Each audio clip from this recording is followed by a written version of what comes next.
So what about the sin that leads to death? I think what we have to do is we have to be honest with the context of the letter. Who is it that is sinning in the book of 1 John that's in real trouble? Real trouble, like damnation trouble. Well, certainly it's the false prophets. Certainly it's those who went out from us because they were not of us. Certainly it's those who are denying the Father and denying the Son. Certainly it's the Antichrist. This is who he's been talking about through the whole letter. Brethren, the thing is, the thing you want to remember is that John is confronting the errors of those who went out. He's confronting the errors of those who are persisting in sin. They're not loving the brethren, but they're persisting as well in bad doctrine concerning Jesus Christ. They are denying the Son, and in denying the Son, they are denying the Father. This is what Scripture says. Brethren, it's the thing we need to get is this. It's not the magnitude of any given sin, like, whoa, that sin is so great, it just, the cross of Christ is not sufficient for it. That's not how you want to think about a sin that is unto death.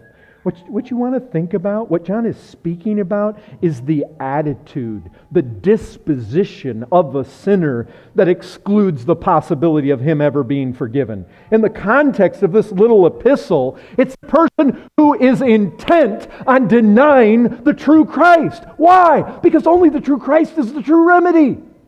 And if you persist on going out from among the people of God where the true Christ is being proclaimed, where the apostolic Christ is being proclaimed, that's what John is saying through this book. He's saying, we touched Him. We know Him. You that are true, he says, listen to us, the apostles. You hear us. You give yourself to the apostles' doctrine. If you deny the Christ of the apostles, if that is your attitude, and if that is your disposition, that is a sin unto death.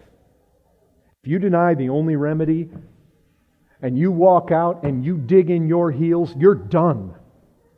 You're done. And look, that's what the letter's about. That's what's been going on here. I don't think you want to... But so many people get hung up about it. What I want you all to get hung up about is not the sin that leads unto death. I think this is what he has in mind. He's saying to the church, to his little children, look, I want you to pray for one another when you fall into sin. And some of them are going to say, yeah, but we know some people that really have fallen into sin. They were the people that used to be among us and they went out that door and they haven't come back. And he's saying, look, I'm not saying that's not who I'm talking about, is what he's saying here. He's not being dogmatic. He's not being emphatic. He's not throwing this hardcore imperative. You better not ever pray for those people that left.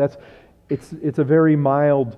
He's just saying that's not who I'm talking about. The ones I have in mind are the ones who are still here, but are falling into sin. The ones that are still staying on with Christ and the true Christ and the truth.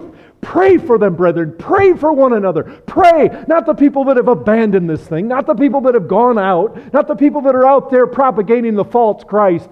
But those among here who still adhere to the true Christ and are falling into sin. Brethren, I'm telling you, if we even had 3 or 5 or 10 people that on a regular basis gave themselves to this, oh, what it will do for this church.